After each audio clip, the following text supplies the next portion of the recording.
ریاکاری، یہ بھی شرک کی ایک شکل ہے، شرک کی ایک قسم ہے۔ اللہ کے نبی علیہ الصلوۃ والسلام نے ایک بار صحابہ سے فرمایا الا اخبرکم بما ہوا اخوف علیکم عندی من المسیح الدجال، کیا میں تمہیں باخبر نہ کروں جو میرے نزدیک تم پر مسیح دجال سے بھی زیادہ خوفناک؟ کیا لوگوں میں تمہیں باخبر نہ کروں اس چیز کے بارے میں جو مسیح دجال سے یعنی اس کے فتنے سے بھی زیادہ خطرناک تمہارے اوپر ہے؟ لوگوں نے کہا اللہ کے رسول کیوں نہیں، ضرور آپ باخبر کیجئے۔ آپ علیہ الصلوۃ والسلام نے فرمایا الشرک الخفی، چھپا ہوا شرک۔ چھپا ہوا شرک کیا ہے؟ تفصیلات بھی بتائی گئی کہ ان یقوم الرجل یصلی فیزین صلاته لما یری من نظر رجل، کہ انسان کھڑے ہو کر کے نماز پڑھتا ہے، انسان کھڑے ہو کر کے نماز پڑھتا ہے لیکن وہ اپنی نماز کو خوبصورت بناتا ہے۔ انسان نماز پڑھتا ہے پر وہ اپنی نماز کو خوبصورت بنا کر کے پیش کرتا ہے، کیوں؟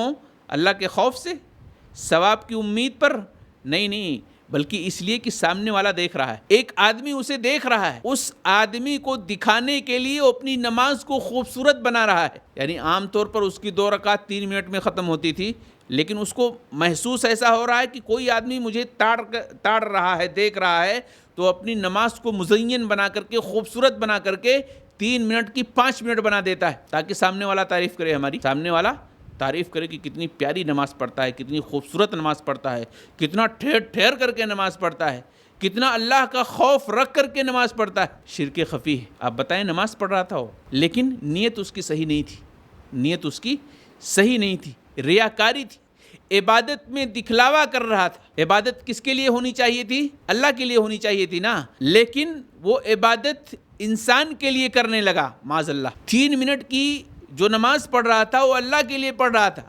لیکن اس کو زیادہ وقت لگا رہا ہے دوسروں کو دکھلانے کے لیے، یعنی اللہ سے ہٹا کر کے اللہ کے لیے جو عبادت ہو رہی تھی ابھی بندے کے لیے کرنے لگا ہے۔ تو یہ شرک خفی ہے، اسے بھی ہم کو سمجھنا چاہیے، بچنے کی کوشش کرنا چاہیے۔ اس کے لیے اللہ کے نبی علیہ الصلوۃ والسلام نے ایک دعا سکھلائی ہے، اس دعا کو بھی ہمیں پڑھتے رہنا چاہیے۔ اللہم انی اعوذ بک ان اشرک بک وانا اعلم واستغفرک لما لا اعلم۔ اے اللہ اس شرک سے تیرے پناہ میں آنا چاہتے ہیں جس کو ہم جانتے ہیں، اور اس شرک سے بھی تیرے پناہ میں آنا چاہتے ہیں جس کو ہم نہیں جانتے۔